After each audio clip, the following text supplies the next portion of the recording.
ना हाइब्रिडाइजेशन क्या होता है, मैंने तुम्हें लास्ट क्लास में सिखा दिया था, इसका थ्योरेटिकल पार्ट पूरा कंप्लीट कर दिया था अपन ने, तो एक बार उसका रिवीजन कर लेते हैं अपन। उसके बाद हाइब्रिडाइजेशन को फाइंड आउट कैसे करते हैं और क्या इसके इंपॉर्टेंट एग्जांपल्स हैं वो अपन डिस्कस करेंगे, ठीक है। तो ध्यान से सुनना बेटा, hybridisation is the mixing of two और मोर ऑर्बिटल्स, ठीक है। ये सुनो, दो या दो से ज्यादा ऑर्बिटल्स एक एलिमेंट मिक्स होके अपनी एनर्जी को रीडिस्ट्रीब्यूट करके न्यू ऑर्बिटल्स फॉर्म करती हैं identical shape and identical energy की, जिनको अपन बोलते हैं हाइब्रिड ऑर्बिटल, और इस फिनोमेना को बोलते हैं हाइब्रिडाइजेशन।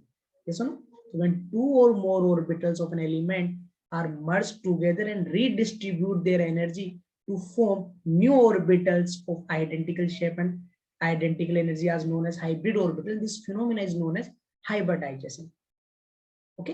तो हाइब्रिडाइजेशन सिंपली ऑर्बिटल की मिक्सिंग होती है। अब किस टाइप के ऑर्बिटल पार्टिसिपेट कर सकते हैं हाइब्रिडाइजेशन में, लास्ट लेक्चर में बताया था बेटा, all types of orbitals can participate in the hybridization. All types मतलब full filled, vacant, partially filled, ये हर टाइप के ऑर्बिटल्स हाइब्रिडाइजेशन पार्टिसिपेट कर सकते हैं। कंडीशंस क्या होती है, जो ऑर्बिटल हाइब्रिडाइज होंगी उनकी कंडीशंस क्या है बेटा, उनकी एनर्जी ऑलमोस्ट सिमिलर होनी चाहिए, ओके। तो वही ऑर्बिटल आपस में इंटरमिक्स होंगी, मीनिंग हाइब्रिडाइज एनर्जी कंपेरेबल होगी, राइट, यस और नो। तो जिन ऑर्बिटल्स की एनर्जी कंपेरेबल होगी वही आपस में हाइब्रिडाइज हो सकते हैं। फॉर एग्जांपल 3D जो है वो 4p के साथ हाइब्रिडाइज हो सकता है, हाँ है ना। लेकिन क्या 2s और 4p आपस में हाइब्रिडाइज हो सकते हैं, नहीं ना, उनके बीच में एनर्जी गैप क्या है बेटा।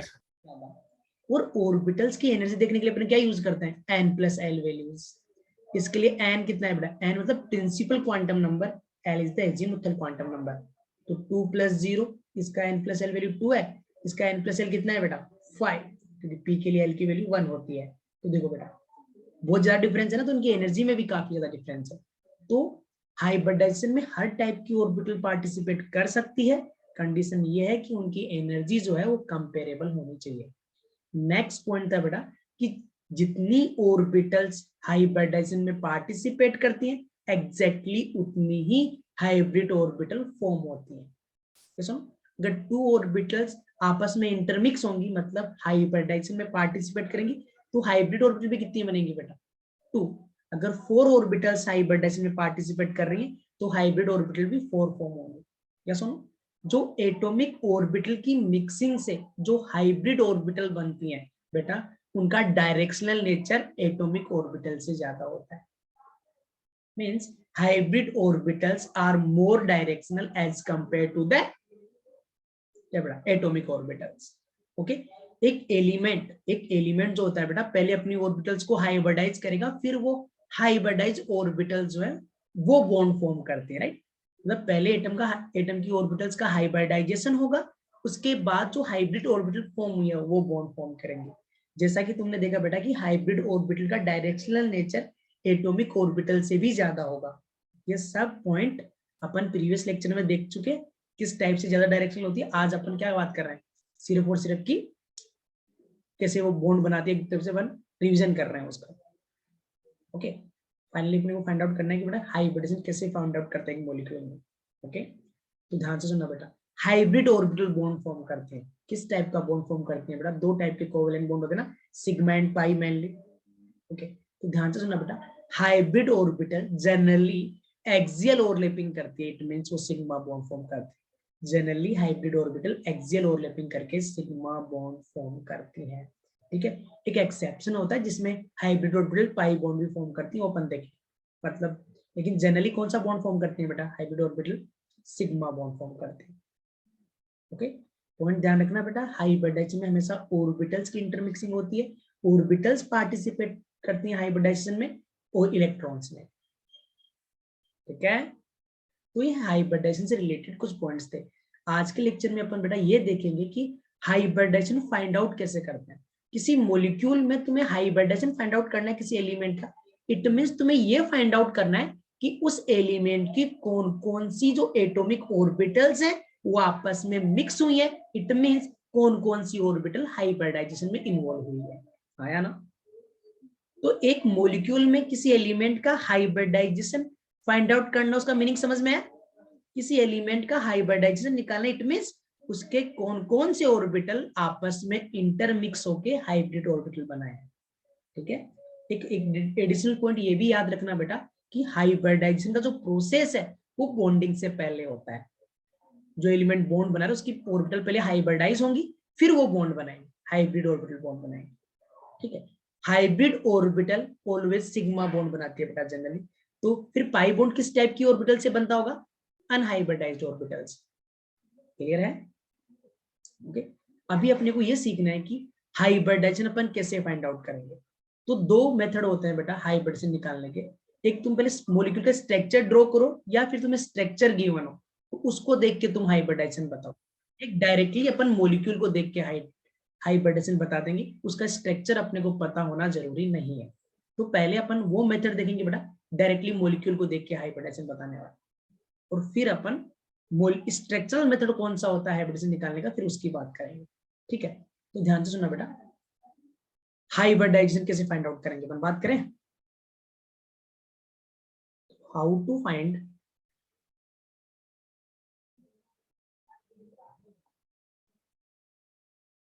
हाइब्रिडाइजेशन। बात करें बेटा कि अपन हाइब्रिडेशन कैसे फाइंड आउट करेंगे बेटा। हाइब्रिडेशन फाइंड करेंगे बेटा with the help of steric number. ठीक, तुम्हें स्टेरिक नंबर निकालना है, और स्टेरिक नंबर की हेल्प से तुम क्या निकालोगे? हाइब्रिडाइजेशन। अब स्टेरिक नंबर होता क्या है? स्टेरिक नंबर होता है बेटा total number of sigma bond form by that element plus total number of lone pair present on that element. तुम्हें किसी मॉलिक्यूल में एक एलिमेंट का हाइब्रिडाइजेशन बताना है, जनरली सेंट्रल एटम का बताते हैं बेटा, तो क्या देखोगे? सिग्मा बॉन्ड बनाए या फिर उस पे लोन पेयर कितने हैं। ठीक है, तो इसके लिए तो तुम्हें क्या करना पड़ेगा? उसका स्ट्रक्चर देखना पड़ेगा बेटा, तो उसने कितना सिग्मा बनाया, कितना उसके पास लोन पेयर है। तो जैसे तुम इसका स्ट्रक्चर देखोगे तुम्हें पता लग जाएगा कि कितने उसने सिग्मा बॉन्ड बनाए और कितने उस पे लोन पेयर है। वहां से तुम्हें स्टेरिक नंबर पता लग जाएगा। ओके, और फिर तुम आसानी से हाइब्रिडाइजेशन बता सकते हो। ठीक है, तो देखो बेटा मैं तुम्हें बताता हूँ कि स्टेरिक नंबर, और इधर लिख रहा हूँ बेटा मैं हाइब्रिडाइजेशन। तो देखना बेटा, अगर तुम्हारे पास स्टेरिक नंबर 2 आया, अगर स्टेरिक नंबर 2 आया तो पता है बेटा हाइब्रिडाइजेशन sp हाइब्रिडाइजेशन, मतलब 1s और 1p ऑर्बिटल की मिक्सिंग होगी। स्टेरिक नंबर कैसे फाइंड आउट करेंगे? Total number of sigma bond plus lone pair present on that element. यहां से तुम्हें स्टेरिक नंबर मिलेगा। ये सुनो, यस विश्रुता, देखना बेटा मैं रिपीट कर देता हूं कि हाइब्रिडाइजेशन कैसे करना है। उसके लिए अपने को एक नंबर फाइंड आउट करना पड़ेगा जिसको बोलते हैं अपने स्टेरिक नंबर। इसकी हेल्प हाइब्रिडाइजेशन फाइंड आउट करेंगे। और स्टेरिक नंबर होता है क्या है बेटा? Total number of sigma bond form by an element plus उस पे कितने लोन पेयर है वो, कि एक एलिमेंट ने कितना सिग्मा बॉन्ड बनाए प्लस उसका लोन पेयर। ऐसे अपन उसका स्टेरिक नंबर फाइंड आउट करेंगे। अगर स्टेरिक नंबर 2 आया तो हाइब्रिडाइजेशन होगा sp, मतलब 1s और 1p ऑर्बिटल मिक्स होंगे। अगर स्टेरिक नंबर 3 आया बेटा तो तुम्हारे पास हाइब्रिडेशन क्या हो जाएगा? sp2, मतलब 1s और 2p ऑर्बिटल्स की मिक्सिंग होगी। अगर स्टेरिक नंबर 4 आया बेटा तो हाइब्रिडेशन क्या होगा तुम्हारे पास? sp3, मतलब 1s और 3p ऑर्बिटल्स की मिक्सिंग होगी।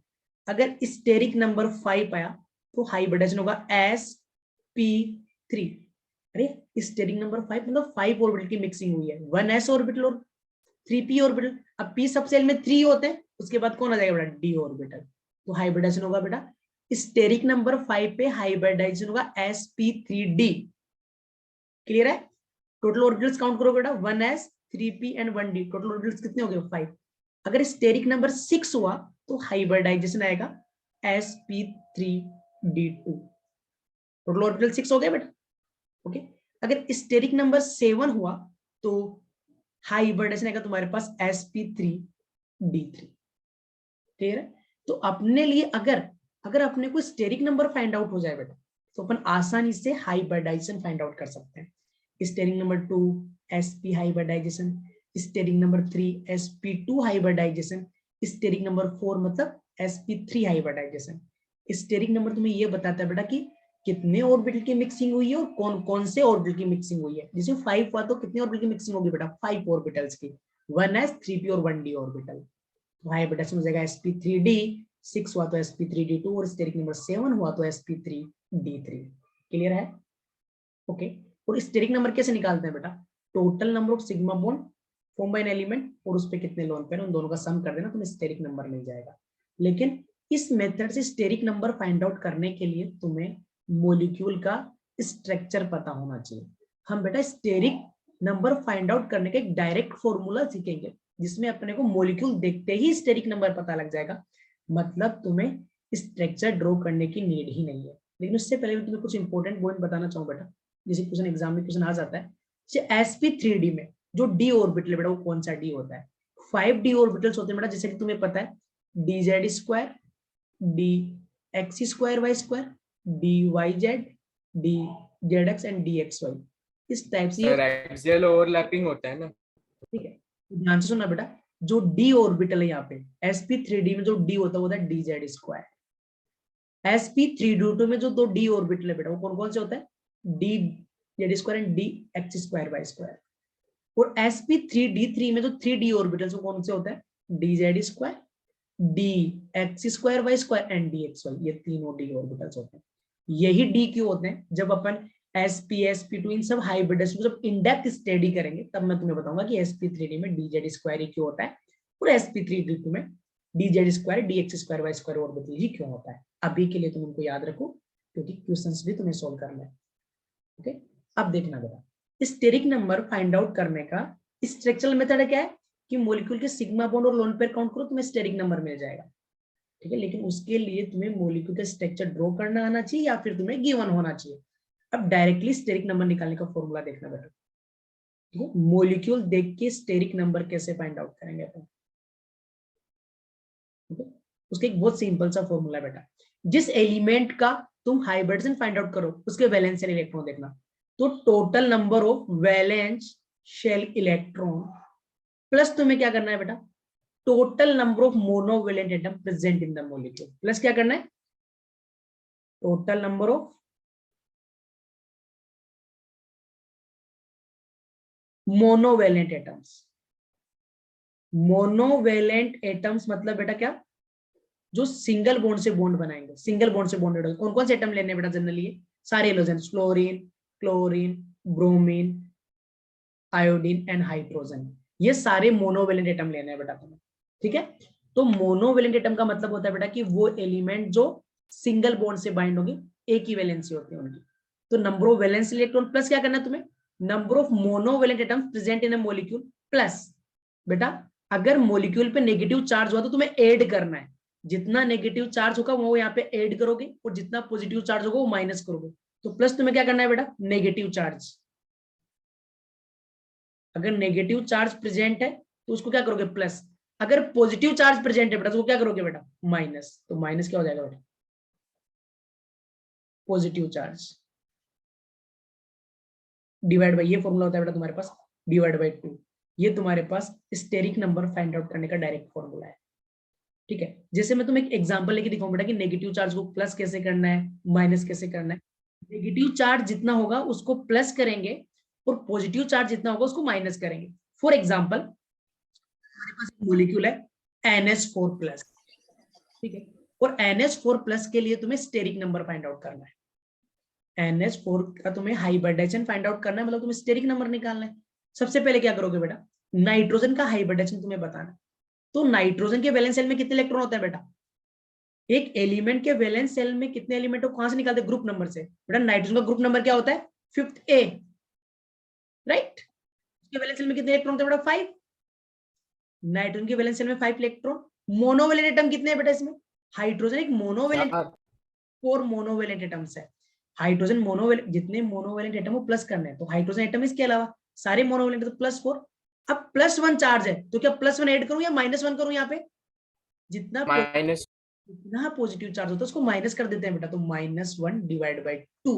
तो बताओ बेटा कितना आ जाएगा, यहाँ पे कितना हो जाएगा तुम्हारे पास, 4/2।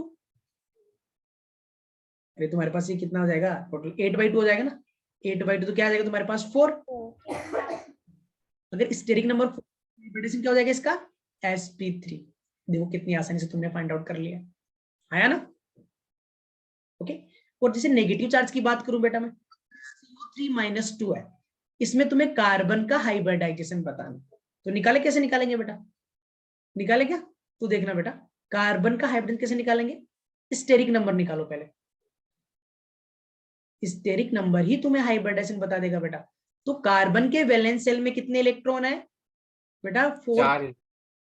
4 इलेक्ट्रॉन्स। मोनोवेलेंट एटम कितने, क्या ऑक्सीजन मोनोवेलेंट एटम होता है, नहीं, डाइवेलेंट होता है। डबल बॉन्ड बनाता है बेटा, बाईवेलेंट होता है, इसकी वैलेंसी 2 होती है।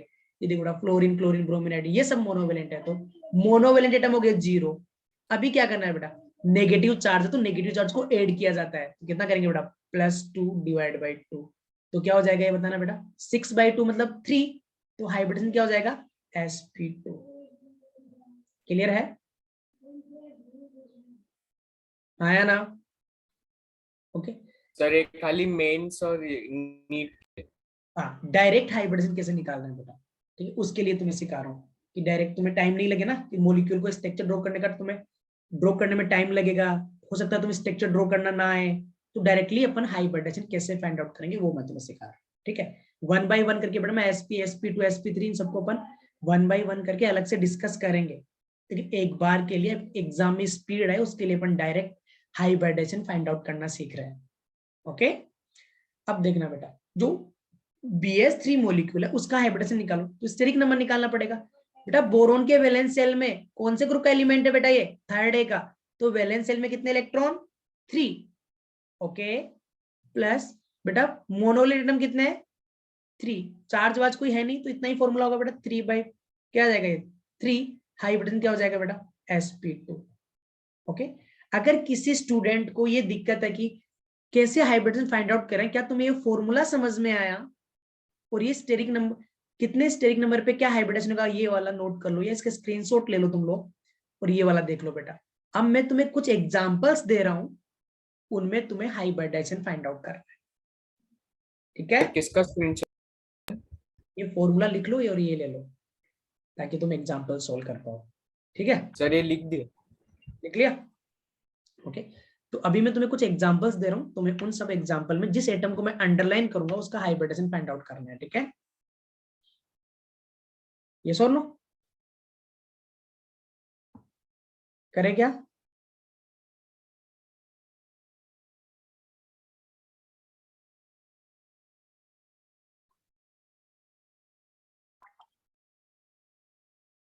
जब लोग जो स्टेरिक नंबर का फॉर्मूला सिखाएंगे तो मैं डायरेक्ट फॉर्मूला, मॉलिक्यूल को देख के हाइब्रिडेशन निकालने वाला, उस फॉर्मूले का यूज करो। ये जो 25 एग्जांपल्स हैं, इन सब में जिस एटम को मैंने अंडरलाइन किया है उसका हाइब्रिडेशन फाइंड आउट करो फटाफट से। डायरेक्ट फॉर्मूला नहीं सिखाया, जो वैलेंस इलेक्ट्रॉन वाला फॉर्मूला सिखाया उसका यूज करके जिस एलिमेंट को अंडरलाइन किया उसका हाइब्रिडेशन तुम्हें फाइंड आउट करना है, तो फटाफट से कर दो, फिर मैच करना जब इनका सॉल्यूशन तुम्हें बताऊं, ठीक है। सिंपली बेटा इन सब एग्जांपल्स को दो में, तो डायरेक्ट फॉर्मूला सिखाया स्टेरिक नंबर फाइंड आउट करने का, उससे सोल्व किया जा सकता है, ठीक है। उसमें मेन चीज होती है बेटा नंबर ऑफ वैलेंस इलेक्ट्रॉन निकालना, और एक एलिमेंट के वैलेंस शेल में कितने इलेक्ट्रॉन अपन डायरेक्टली उसके ग्रुप नंबर से बता सकते हैं। जैसे बोरोन फैमिली का ग्रुप नंबर कितना होता है बेटा, 3rd है, कार्बन का 4th है, नाइट्रोजन का 5th है, ऑक्सीजन का 6th है, हेलोजन का 7th है, नोबल गैस का 8th है। तो पूरे बोरोन फैमिली के जो एलिमेंट्स हैं उनके ग्रुप में वैलेंस शेल में कितने इलेक्ट्रॉन होंगे बेटा, 3। कार्बन फैमिली के जो एलिमेंट्स उनके वैलेंस शेल में 4, नाइट्रोजन के फैमिली के जो एलिमेंट्स हैं उनके वैलेंस शेल में 5। ग्रुप नंबर तुम पीरियोडिक प्रॉपर्टीज में सीखते हो, राइट, है ना। अभी देखना बेटा सल्फर का इसमें हाइब्रिडेशन क्या होगा निकालें, तो सल्फर जो ऑक्सीजन फैमिली में आता है तो 6th ग्रुप है, तो इसके वैलेंस शेल में कितने इलेक्ट्रॉन होंगे बेटा, 6। Okay, plus number of monovalent atoms, oxygen atom present है, हाइड्रोजन एटम, लेकिन ऑक्सीजन मोनोवेलेंट नहीं होता है, मोनोवेलेंट एटम तो हाइड्रोजन कितने, 2, चार्ज कोई है नहीं, तो इतना सा फॉर्मूला यूज आएगा, डिवाइड बाई 2, तो कितना आएगा बेटा 4, मतलब sp3 हाइब्रिडाइजेशन। ठीक है, तो यहाँ पे जो सल्फर वो sp3 हाइब्रिडाइजेशन होगा। इन दिस एग्जांपल बेटा नाइट्रोजन के वैलेंस शेल में 5 इलेक्ट्रॉन, मोनोवेलेंट एटम कितने हैं, 3 डिवाइड बाई 2, चार्ज कोई था नहीं बेटा, तो कितना आ जाएगा 4 sp3 हाइब्रिडाइजेशन। ओके, इन PCl5 नाइट्रोजन फैमिली में ही आता है बेटा, तो वैलेंस शेल में कितने इलेक्ट्रॉन होंगे, 5, मोनोवेलेंट एटम कितने बेटा, 5, चार्ज वार्ज कुछ है नहीं, तो कितना आ जाएगा यहाँ से 5 हाइब्रिडाइजेशन हो जाएगा sp3d। स्टेज नंबर 5 पे हाइब्रिडाइजेशन तुमने देखा था बेटा कितना होता है sp3d। xzf बेटा जीनोन कौन से ग्रुप का एलिमेंट है, एडते का, हेलोजन ऑक्टेट कंप्लीट है बेटा इसका, sorry noble gas octet complete है इसका। तो वैलेंस शेल में कितने इलेक्ट्रॉन होंगे 8, मोनोवैलेंट एटम कितने हैं बेटा 2 डिवाइड बाय 2, तो स्टेज नंबर कितना आएगा 5, हाइब्रिडाइजेशन हो जाएगा sp3d। ओके ClF3 क्लोरीन क्या बेटा हेलोजन, वैलेंस शेल में 7 इलेक्ट्रॉन्स, ठीक है। मोनोवैलेंट एटम कितने हैं 3 बाय 2, तो कितना आएगा तुम्हारे पास 5 sp3d हाइब्रिडाइजेशन। H2 में ऑक्सीजन का निकालना है, ऑक्सीजन के वैलेंस शेल में 6 इलेक्ट्रॉन, मोनोवैलेंट एटम कितने हो गए 2 बाय 2, तो कितना आएगा बेटा यहाँ पे 4 sp3 hybridisation. BCl3 boron third group का एलिमेंट है, तो वैलेंस शेल में 3 इलेक्ट्रॉन्स, मोनोवैलेंट एटम भी कितने हैं बेटा 3 बाय 2, तो आ जाएगा 3 sp2 हाइब्रिडाइजेशन। BCl2 बेरिलियम कितने इलेक्ट्रॉन होते हैं बेटा वैलेंस शेल में 1s2 2s2, इसका इलेक्ट्रॉनिक कॉन्फ़िगरेशन है, तो वैलेंस शेल में 2 इलेक्ट्रॉन्स, सेकेंडरी ग्रुप का एलिमेंट है।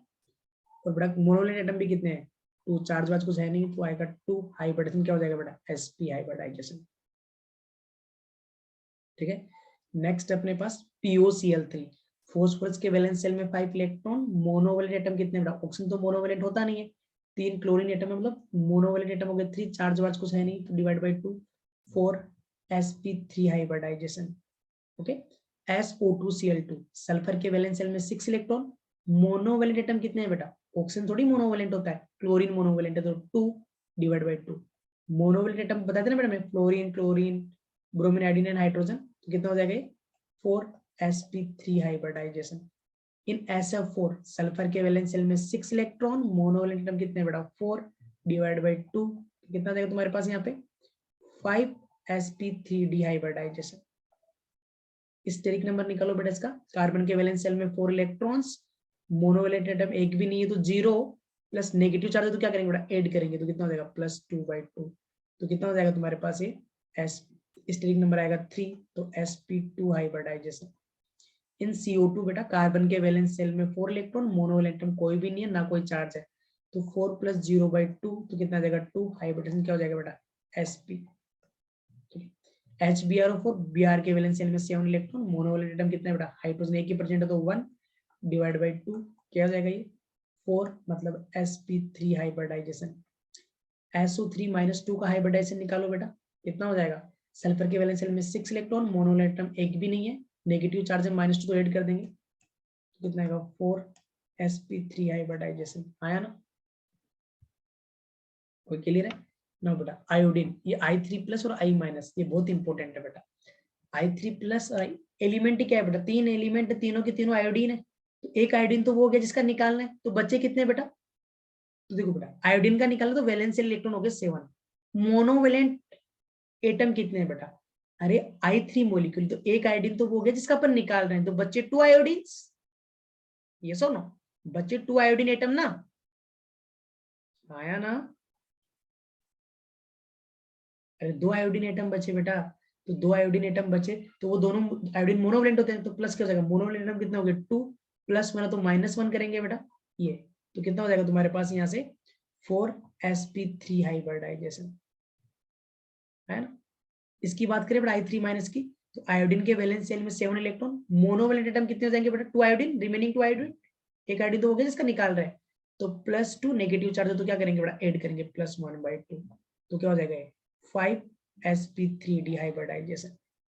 SF2Cl4 तो सल्फर के वैलेंस शेल में 6 इलेक्ट्रॉन, भी मोनोवैलेंट है और क्लोरीन भी मोनोवैलेंट है, तो सारी मोनोवैलेंट है, तो कितना हो जाएगा बेटा 6 + 6 बाय 2, तो देखा 6, हाइब्रिडेशन क्या जाएगा बेटा sp3d2। इसमें निकालो बेटा XeO4 में जिनोन के वैलेंस शेल में 8 इलेक्ट्रॉन्स प्लस मोनोवैलेंट एटम कितनी हो गए बेटा 4, चार्ज वार्ज कुछ है नहीं, तो कितना आएगा 6 sp3d2। NH4+ का निकालो बेटा, नाइट्रोजन के वैलेंस शेल में 5 इलेक्ट्रॉन, मोनोवैलेंट एटम हो गए 4 +1 तो क्या हो जाएगा बेटा -1 डिवाइड बाय 2, तो क्या हो जाएगा 4 sp3 हाइब्रिडाइजेशन। BF4 - 2 बेटा बेरिलियम के वैलेंस शेल में 2 इलेक्ट्रॉन, मोनोवैलेंट एटम कितने बेटा 4, तो +4, नेगेटिव चार्ज कितना बेटा -2 तो +2 डिवाइड बाय 2, तो क्या आ जाएगा 4 sp3 हाइब्रिडाइजेशन। ICl2- आयोडीन के वैलेंस शेल में 7 इलेक्ट्रॉन, मोनोवैलेंट एटम हो गए 2, नेगेटिव चार्ज -1 तो क्या हो जाएगा +1 डिवाइड बाई 2, नेगेटिव चार्ज को ऐड करते हैं ना बेटा, तो कितना जाएगा 5, हाइब्रिडेशन हो जाएगा तुम्हारे पास sp3d, है ना, कोई दिक्कत इसमें? ओके, नेक्स्ट एग्जांपल बेटा तुम्हारे पास ICl5, ओके, आयोडीन के वैलेंस शेल में 7 इलेक्ट्रॉन्स, 5 मोनोवैलेंट एटम्स, चार्ज वार्ज कुछ है नहीं, तो कितना आएगा बेटा 6, हाइब्रिडेशन क्या हो जाएगा तुम्हारे पास sp3d2। IF7 में वैलेंस शेल में 7 इलेक्ट्रॉन, मोनोवैलेंट एटम भी 7/2, तो 7, हाइब्रिडेशन हो जाएगा sp3d3। PS3 का बेटा वैलेंस शेल में 5 इलेक्ट्रॉन, मोनोवैलेंट एटम 3/2, तो आ जाएगा 4, sp3 हाइब्रिडाइजेशन। तो तुम्हारे पास तुमने देखा बेटा कि कैसे अपन उस फॉर्मूले का यूज करके डायरेक्टली मॉलिक्यूल को देख के हाइब्रिडाइजेशन फाइंड आउट कर सकते हैं। अगर इसमें किसी भी एग्जांपल में तुम्हें कोई डाउट है तो पूछ सकते हो। देखो बेटा 1 बाय 1 करके एक एक हाइब्रिडाइजेशन को अपन इन डेप्थ स्टडी करेंगे, ठीक है। तो सबसे पहले अपने पास जो हाइब्रिडाइजेशन हुआ है sp हाइब्रिडाइजेशन।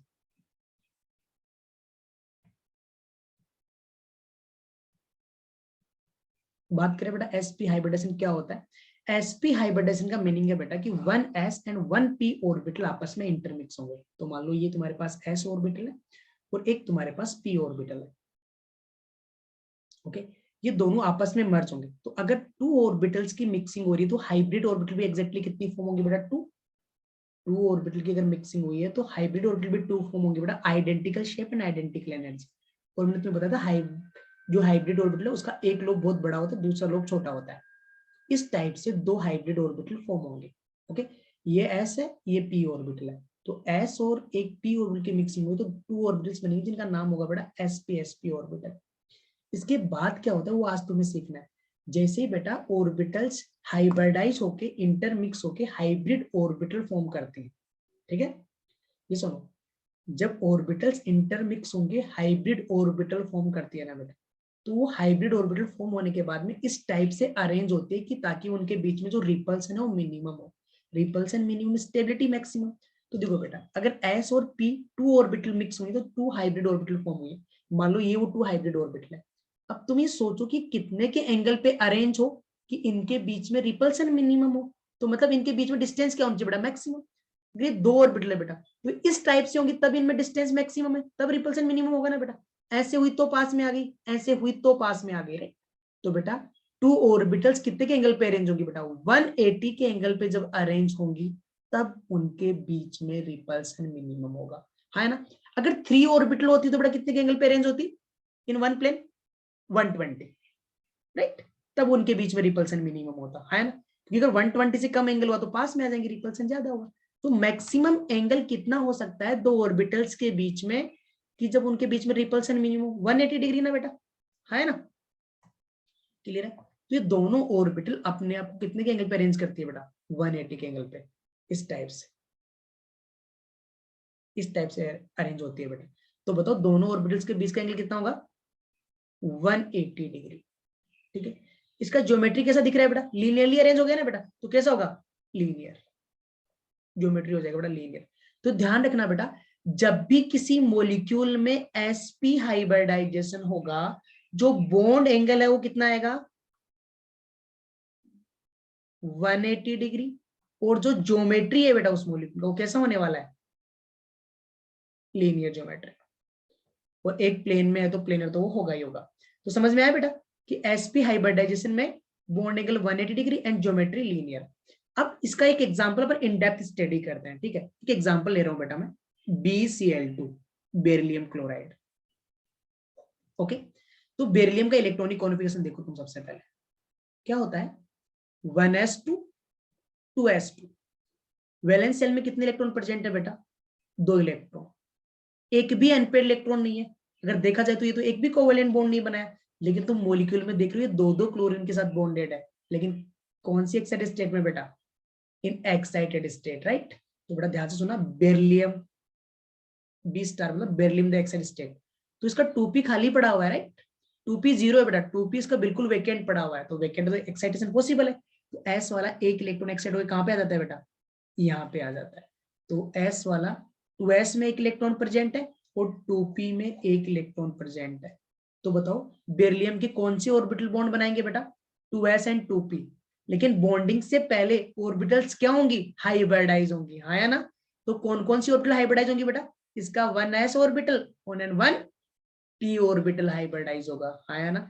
तो इसका एक s ऑर्बिटल हाइब्रिडाइज होगा और एक इसका p ऑर्बिटल हाइब्रिडाइज होगा। तो दो ऑर्बिटल हाइब्रिडाइज होंगे तो हाइब्रिड ऑर्बिटल कितने फॉर्म होंगे बेटा? एग्जैक्टली 2, इस टाइप से, आया ना?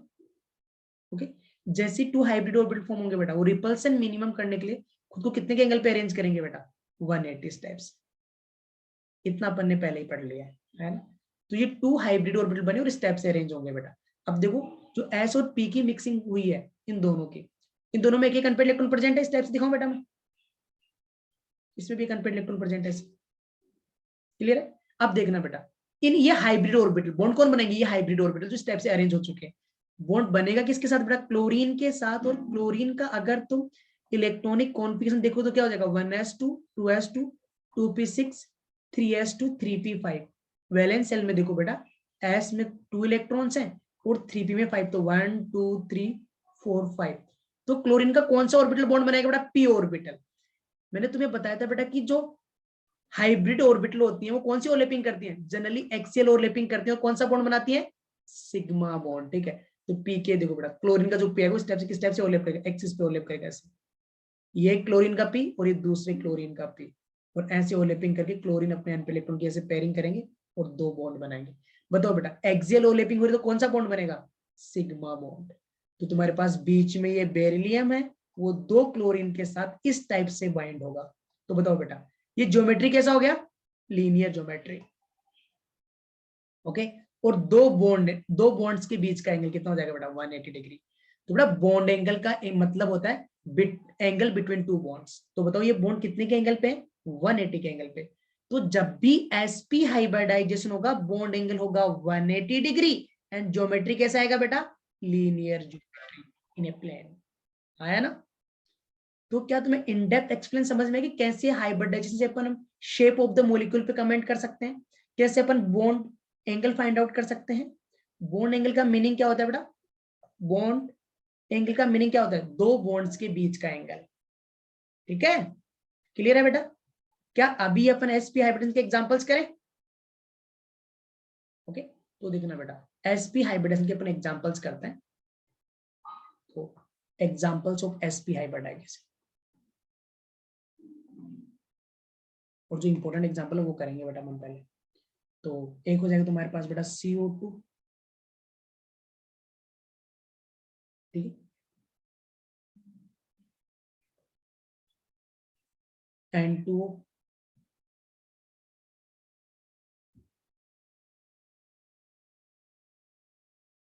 C2H2,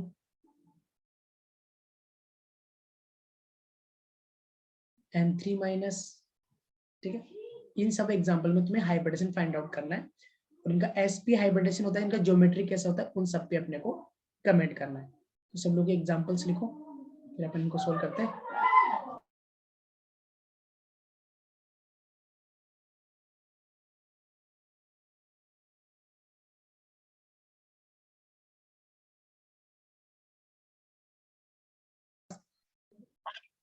देखना बेटा, अभी तुम हाइब्रिडेशन निकालोगे तो हाइब्रिडेशन निकालते हैं स्टेरिक नंबर की हेल्प से। एक तुमने स्टेरिक नंबर का फॉर्मूला सीखा है जो मेन स्ट्रक्चरल मेथड। अभी अपन इन मॉलिक्यूल का जो हाइब्रिडेशन निकालेंगे बेटा वो स्टेरिक मेथड से निकालेंगे। तो steric number is equal to क्या होता है बेटा? Total number sigma bond plus lone pair, है ना? कि जिस एलिमेंट का तुम हाइब्रिडेशन फाइंड आउट करो उस पे देख लो सिग्मा बॉन्ड कितने और उसने कितने लोन पेयर बनाए, वही उसका स्टेरिक नंबर होगा। और स्टेरिक नंबर अगर तुम्हें पता लग गया तो हाइब्रिडाइजेशन तुम काफी इजीली कैलकुलेट कर सकते हो, है ना? तो देखना बेटा, CO2 मॉलिक्यूल का निकाले क्या? तो पहले अगर तुम देखोगे बेटा CO2 मॉलिक्यूल का हाइब्रिडाइजेशन, तो अगर तुम इसका स्टेरिक नंबर फाइंड आउट करोगे तो तरीका तुमने सीखा है। तो कार्बन के वैलेंस शेल में कितने इलेक्ट्रॉन बेटा?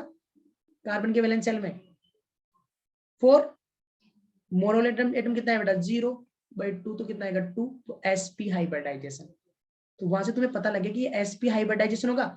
और जैसी हाइब्रिडेशन पता लगा बेटा तुम क्या लिख सकते हो? ज्योमेट्री होगा इसका लीनियर। और बताओ बेटा इसका जो बॉन्ड एंगल है वो कितना हो जाएगा बेटा? 180 डिग्री। अब मैं इसका बना के दिखाता हूँ तुम्हें। बेटा कार्बन एटम जो उसके वैलेंस शेल में 4 इलेक्ट्रॉन, 2 ऑक्सीजन एटम है बेटा, कितने इलेक्ट्रॉन उनके पास? ऑक्सीजन के वैलेंस शेल में 6 इलेक्ट्रॉन होता है ऐसे, राइट है ना? तो बताओ बेटा, कार्बन अपने 2 इलेक्ट्रॉन इस ऑक्सीजन एटम के साथ शेयर करेगा और 2 इलेक्ट्रॉन इसके साथ शेयर करेगा और दोनों ऑक्सीजन से 2 इलेक्ट्रॉन शेयरिंग से ले भी लेगा। तो कार्बन और ऑक्सीजन के एटम के बीच में कितना आएगा बेटा? Double bond. इधर भी क्या आएगा बेटा? Double bond. ओके, बताओ बेटा, अब तुम्हें CO2 मॉलिक्यूल का स्ट्रक्चर पता है, तो स्टेरिक नंबर बताओ कितना हो जाएगा? कार्बन पे सिग्मा बॉन्ड कितने हैं बेटा? अगर डबल बॉन्ड प्रेजेंट है 2 एटम्स के बीच में, तो first bond is always sigma, others are pi. तो एक सिग्मा इधर है, एक सिग्मा है, एक पाई है ना बेटा? डबल बॉन्ड तो एक सिग्मा एक पाई होगा। तो यहाँ पे सिग्मा कितने बेटा? इसमें 2 सिग्मा बॉन्ड बना है, लोन पेयर इस पे कोई है नहीं, तो 0 बेटा। तो कितना स्टेरिक नंबर तुम्हारे पास? 2। तो sp हाइब्रिडाइजेशन ज्योमेट्री तुम देख सकते हो बेटा, लीनियर ज्योमेट्री, और बॉन्ड एंगल कितना आ रहा है? C double bond O, C double bond O, दोनों बॉन्ड्स के बीच का एंगल 180 डिग्री, और लीनियर इसका ज्योमेट्री हो गया। ओके, N2O मॉलिक्यूल का फॉर्मेशन मैंने तुम्हें सिखाया था इन द कोऑर्डिनेट बॉन्ड। ठीक है, कैसे बनता है अभी बता देता हूं बेटा तुम्हें। ओके, N2O में तुम्हें नाइट्रोजन का हाइब्रिडाइजेशन बताना था। ओके, तो ये देखो बेटा, नाइट्रोजन के वैलेंस शेल में 5 इलेक्ट्रॉन्स थे। नाइट्रोजन को ऑक्टेट कंप्लीट करने के लिए कितने चाहिए बेटा? 3 इलेक्ट्रॉन्स। हर एक नाइट्रोजन एटम को ऑक्टेट कंप्लीट करने के लिए 3 चाहिए होता है। तो N2 में पहले मैंने बोला था N2 मॉलिक्यूल फॉर्म होता है कैसे? ये अपने 3 इलेक्ट्रॉन इसके साथ शेयर कर देगा और 3 ही इसके साथ शेयर कर देगा, तो क्या हो जाएगा बेटा? ऐसे ट्रिपल बॉन्ड आ जाएगा इनके बीच। तो N2 मॉलिक्यूल में 2 नाइट्रोजन एटम के बीच में ट्रिपल बॉन्ड प्रेजेंट है। ओके, अब तुम्हें पता है N2 से O भी बाइंड हुआ है। ऑक्सीजन के वैलेंस शेल में कितने इलेक्ट्रॉन थे बेटा? 6। ऑक्सीजन को ऑक्टेट कंप्लीट करने के लिए 2 चाहिए। तुम बोलेगा सर कि ऑक्सीजन नाइट्रोजन के साथ डबल बॉन्ड बना लेगा, इसके पास लोन पे 2 इलेक्ट्रॉन प्रेजेंट तो डबल बॉन्ड बना लेंगे। नहीं बेटा, ऐसा नहीं होगा, क्योंकि इस नाइट्रोजन का ऑक्टेट कंप्लीट हो चुका है। 5 इलेक्ट्रॉन पहले से 3 नेगेटिव बॉन्ड। तो इसके भी 8 इलेक्ट्रॉन है, इसके भी 8 इलेक्ट्रॉन है। देखना बेटा, इसको 2 इलेक्ट्रॉन की नीड है, इसका ऑक्टेट कंप्लीट है, 2 इलेक्ट्रॉन प्रेजेंट है लोन पेयर प्रेजेंट, तो क्या करेगा? ये अपना लोन पेयर इसको साथ शेयर कर देगा, तो यहाँ पे डेटी बॉन्ड आ जाएगा, लोन पेयर अपन हटा देंगे, क्योंकि लोन पेयर इसने अपना इसके साथ शेयर कर दिया है। अब बताओ बेटा, इस नाइट्रोजन एटम का हाइब्रिडेशन बताओ कितना हो जाएगा? कितने सिग्मा बॉन्ड? ट्रिपल बॉन्ड है बेटा, एक सिग्मा इधर, इधर सिंगल बॉन्ड है बेटा। सिंगल है तो वो सिग्मा ही काउंट करेंगे, तो डेटी को भी सिग्मा में काउंट करेंगे, अकेला बॉन्ड है तो ये सिग्मा और ये सिग्मा। तो कितने सिग्मा बॉन्ड है बेटा? 2 सिग्मा। क्या इस नाइट्रोजन पे कोई लोन पेयर है? नहीं, एक था वो ऑक्सीजन के साथ शेयर कर दिया, तो 2 सिग्मा बॉन्ड। तो यहाँ से स्टेरिक नंबर कितना है बेटा? 2। तो sp हाइब्रिडाइजेशन ज्योमेट्री तुम्हारे सामने है, लीनियर। ओके, नेक्स्ट C2H2, ये तो बहुत ही आसान एग्जांपल है बेटा। C2H2 का फॉर्मूला देखते ही तुम्हें समझ में आना चाहिए, एल्काइन है, और एल्काइन मतलब 2 कार्बन एटम्स के बीच में ट्रिपल बॉन्ड। ठीक है, कार्बन के वैलेंस शेल में कितने इलेक्ट्रॉन होता है? 4। 3 इलेक्ट्रॉन इस ट्रिपल बॉन्ड में यूटिलाइज होगा, तो बचा एक, उसके साथ किससे बाइंड करेगा बेटा? हाइड्रोजन के साथ, इस टाइप से।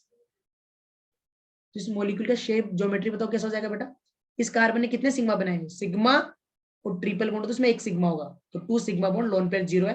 तो sp हाइब्रिडाइजेशन, इसका भी क्या हाइब्रिडाइजेशन हो जाएगा बेटा? sp ज्योमेट्री कैसा जाएगा? लीनियर। क्लियर है? N3 माइनस जो है बेटा, वो तुम्हारे लिए बहुत इंपॉर्टेंट है। इसका शेप भी तुम्हें हमेशा, जो स्ट्रक्चर है हमेशा याद रखना बेटा। N3 में 3 नाइट्रोजन एटम है बेटा, और इसका स्ट्रक्चर इस टाइप से होता है कुछ, N, okay, double bond O, double bond N, इधर डबल बॉन्ड N। ओके, अब देखो बेटा, इस पे नेट चार्ज कितना है? -1। इस नाइट्रोजन के वैलेंस शेल में कितने इलेक्ट्रॉन थे बेटा? 5। 2 बॉन्डिंग में चले गए। ठीक है, बचे कितने बेटा? 3, है ना? 3 बचे ना बेटा। इसके पास टोटल इलेक्ट्रॉन कितने हो गए? 5 थे, 2 बॉन्डिंग से मिलकर 7 ना बेटा। एक इस पे -1 चार्ज होता है बेटा, -1 चार्ज आने से ऑक्टेट कंप्लीट हो जाता है, तो इस पे -1 चार्ज होता है, तो अब इसका ऑक्टेट कंप्लीट है। इस वाले नाइट्रोजन भी -1 चार्ज होता है। 5 इलेक्ट्रॉन थे, 2 बॉन्डिंग में चले गए, बचे 3 इलेक्ट्रॉन, लेकिन -1 चार्ज होता है, एक और इलेक्ट्रॉन आ गया। बीच वाले नाइट्रोजन ने देखो 4 बॉन्ड बनाए बेटा, और नाइट्रोजन 4 बॉन्ड तभी बना सकता है जिसपे +1 चार्ज हो। कैसे बेटा? देखना, नाइट्रोजन का इलेक्ट्रॉनिक कॉन्फिगरेशन होता है 1s2 2s2 2p, क्या बेटा? 3। अब देखो, नाइट्रोजन के वैलेंस शेल में 3 अनपेयर्ड इलेक्ट्रॉन है बेटा, वो 3 ही बॉन्ड बना सकता है। तुम बोलोगे सर एक्साइटेशन होगा ही नहीं, वेकेंट ऑर्बिटल ही नहीं है, एक्साइटेशन कहां करवाओगे बेटा? लेकिन अगर नाइट्रोजन पे +1 चार्ज आ जाए, तो नाइट्रोजन पे जैसे +1 चार्ज आएगा 2p2 हो जाएगा बेटा, p में 2 इलेक्ट्रॉन ही रहेंगे, एक ऑर्बिटल खाली हो जाएगा, तो s वाला एक इलेक्ट्रॉन एक्साइट होकर कहां चला जाएगा बेटा? यहाँ पे। तब 4 अनपेड इलेक्ट्रॉन हो जाएगा, तब 4 बॉन्ड बना लेगा। तो बेटा ये देखो, ये होता है N3 माइनस मोलिक्यूल का स्ट्रक्चर। तुम बोलोगे सर N3 पे तो -1 चार्ज है। देखो बेटा इस मोलिक्यूल पे नेट चार्ज -1 है, -1 + 1 -1, नेट क्या हो गया इन दोनों का 0, तो नेट चार्ज कितना बेटा -1। तो ये N3 मोलिक्यूल का स्ट्रक्चर है, हर एक बच्चे को याद रखना है। बताना बेटा जरा कि जो N2 है, जो N है, हाइब्रिडेशन क्या हो जाएगा बेटा, डबल बॉन्ड इधर है, डबल बॉन्ड इधर है, तो एक सिग्मा इधर, एक सिग्मा इधर, 2 सिग्मा बॉन्ड, मतलब sp हाइब्रिडाइजेशन। ज्योमेट्री कैसा होगा बेटा, लीनियर। ध्यान रखना बेटा इस नाइट्रोजन का भी ऑक्टेट कंप्लीट है, 5 इलेक्ट्रॉन थे +1 मतलब 1 चला गया, 4 इलेक्ट्रॉन थे, चारों ने 4 बॉन्ड बनाए तो 8 इलेक्ट्रॉन। तीनों नाइट्रोजन का ऑक्टेट कंप्लीट है इस स्ट्रक्चर में। तुमसे ये भी पूछ सकता है बेटा कि बताओ N3 माइनस में टोटल लोन पेयर कितने हैं, इस पे तो एक भी नहीं है बेटा, इसके पास कितने इलेक्ट्रॉन थे 5, 2 बॉन्डिंग में चले गए बट बचे कितने इलेक्ट्रॉन 3, -1 की वजह से 1 इलेक्ट्रॉन आ गया, तो 2 लोन पेयर इस पे, 2 लोन पेयर इस पे, तो टोटल 4 लोन पेयर प्रेजेंट होते हैं इन N3 minus molecule. Okay, next है बेटा तुम्हारे पास BS2, काफी आसान है इसका हाइब्रिडेशन निकालना। बेरिलियम के वैलेंस शेल में 2 इलेक्ट्रॉन, मोनोवैलेंट एटम भी 2, तो 2/2 कितना हो जाएगा तुम्हारे पास बेटा 2 sp hybridisation, linear geometry types, linear geometry, bond angle 180 degree, है ना। HgCl2, तुम बोलोगे सर Hg तो मेटल है और क्लोरीन नॉन मेटल, तो आयनिक कंपाउंड होना चाहिए। आयनिक कंपाउंड में अपन हाइब्रिडाइजेशन क्यों डिफाइन कर रहे हैं, तो मैंने तुम्हें बोला था कि कोई भी बॉन्ड ना 100% आयनिक का कोवेलेंट नहीं हो सकता, तो ये आयनिक कंपाउंड है, लेकिन इसमें कोवेलेंट कैरेक्टर जो है वो आयनिक से भी ज्यादा, तो उसको कोवेलेंट कंसीडर करते हैं बेटा। तो इसके जो S वाले इलेक्ट्रॉन होते हैं Hg के, वो 2 कोवेलेंट बॉन्ड बनाते हैं बेटा क्लोरीन के साथ, इस टाइप से इसका स्ट्रक्चर होता है HgCl2। ठीक है, तो इनके बीच का बॉन्ड एंगल 180 डिग्री और ज्योमेट्री कैसा जाएगा बेटा इसका, लीनियर। ओके, अगर अपन HCN की बात करते हैं, काफी आसान है समझना बेटा, कार्बन के वैलेंस शेल में 4 इलेक्ट्रॉन्स है, तो 4 और चाहिए उसको, और नाइट्रोजन को कितने चाहिए बेटा, नाइट्रोजन के वैलेंस शेल में 5 है, तो उसको 3 चाहिए, तो कार्बन के साथ ट्रिपल बॉन्ड बना लेगा, तो इससे क्या हो जाएगा, नाइट्रोजन का ऑक्टेट कंप्लीट हो जाएगा 8 इलेक्ट्रॉन। कार्बन के पास 4 थे, 3 मिल गए, कितने हो गए 7, एक और चाहिए, किससे ले लेगा बेटा, हाइड्रोजन से। तो बताओ बेटा, ये हो गया HCN का स्ट्रक्चर, कार्बन और हाइड्रोजन में सिंगल बॉन्ड और कार्बन एटम के बीच में ट्रिपल बॉन्ड। हाइब्रिडेशन निकालो बेटा, ट्रिपल बॉन्ड तो सिग्मा तो एक ही होगा, 2 पाई होंगे, फर्स्ट बॉन्ड सिग्मा होता है, others are pi according to VBT, तो ये सिग्मा, तो 2 सिग्मा बॉन्ड बने, लोन पेयर इस पे कोई है नहीं, तो sp hybridisation, linear geometry. Okay, NO2 plus molecule बेटा, NO2 प्लस मॉलिक्यूल की अगर मैं बात करता हूं तो कैसे निकालेंगे बताओ बेटा, नाइट्रोजन के पास 5 इलेक्ट्रॉन थे बेटा, ओके, +1 चार्ज आया मतलब 1 गया, और ये चारों किसके साथ ऑक्सीजन बॉन्ड बना लेंगे बेटा, ऑक्सीजन के साथ डबल बॉन्ड है, तो नाइट्रोजन पे टोटल कितने सिग्मा बॉन्ड है, 2, लोन पेयर कोई है नहीं, तो sp hybridisation, linear geometry in case of NO2 plus. तो बेटा sp हाइब्रिडेशन क्या होता है, उसका ज्योमेट्री, उसका बॉन्ड एंगल और उसके मोस्ट इंपोर्टेंट एग्जांपल्स मैंने तुम्हें करवाए, अगर किसी एग्जांपल में तुम्हें कोई डाउट है तो तुम मुझसे पूछ सकते हो।